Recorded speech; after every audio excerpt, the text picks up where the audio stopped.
ujian HAM dan demokrasi untuk negara.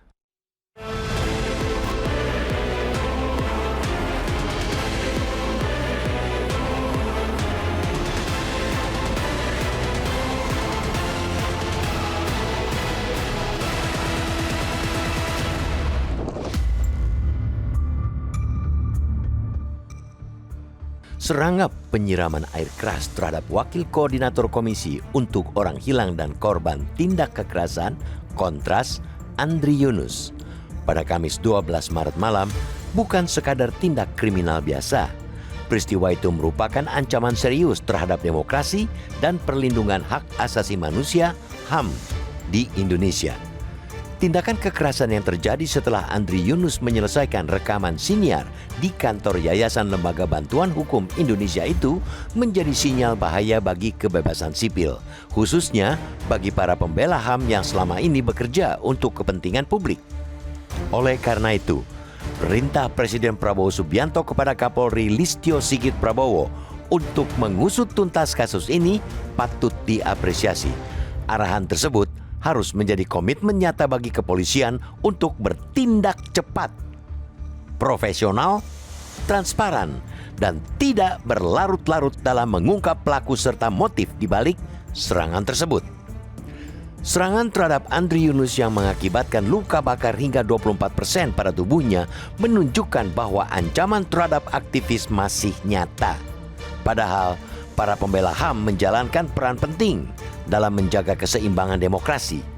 Mereka menyuarakan kepentingan masyarakat, khususnya kelompok rentan dan termarginalkan yang seringkali tidak memiliki akses terhadap kekuasaan. Jika tindakan teror semacam ini dibiarkan tanpa penyelesaian yang jelas, dampaknya akan sangat serius. Bukan hanya terhadap korban, melainkan juga terhadap iklim demokrasi secara keseluruhan. Aktivis, advokat, dan pembela HAM bisa hidup dalam bayang-bayang ketakutan ketika menjalankan tugas mereka. Situasi ini jelas berbahaya bagi demokrasi yang sehat karena kritik dan perbedaan pandangan merupakan bagian penting dari kehidupan bernegara.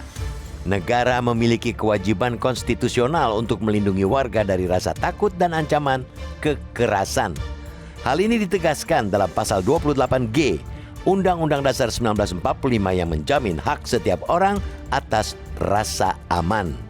Selain itu, Undang-Undang Nomor 39 Tahun 1999 tentang HAM juga menegaskan bahwa setiap orang berhak memperjuangkan HAM tanpa intimidasi, ancaman, maupun kekerasan. Kasus Andri Yunus juga menjadi ujian serius bagi komitmen Indonesia di panggung internasional. Pada 2026, Indonesia dipercaya memegang posisi Presiden Dewan HAM, Perserikatan Bangsa-Bangsa. Kepercayaan tersebut tentu membawa tanggung jawab moral dan politik untuk menunjukkan bahwa Indonesia benar-benar menghormati dan melindungi HAM, tidak hanya dalam retorika, tetapi juga dalam praktik di dalam negeri. Seluruh sumber daya kepolisian perlu dikerahkan agar pelaku dapat segera ditangkap dan diproses secara hukum. Ketegasan penegakan hukum menjadi kunci untuk memulihkan rasa keadilan sekaligus menjaga kepercayaan publik terhadap institusi penegak hukum. Para pelaku serangan ini layak dijerat dengan pasal berat. Tindakan penyiraman air keras yang berpotensi merenggut nyawa korban dapat dikategorikan sebagai percobaan pembunuhan berencana sebagaimana diatur dalam pasal 459 KUHP baru. Hukuman berat diperlukan agar memberikan efek jera sekaligus menjadi pesan tegas bahwa negara tidak akan mentoleransi teror terhadap pembela HAM. Demokrasi tidak akan tumbuh dalam suasana ketakutan. Demokrasi hanya dapat berkembang apabila kebebasan sipil dilindungi dan kritik dihargai sebagai bagian dari proses memperbaiki negara. Oleh karena itu, pengusutan tuntas kasus ini bukan hanya soal menegakkan hukum, tetapi juga tentang menjaga martabat demokrasi Indonesia.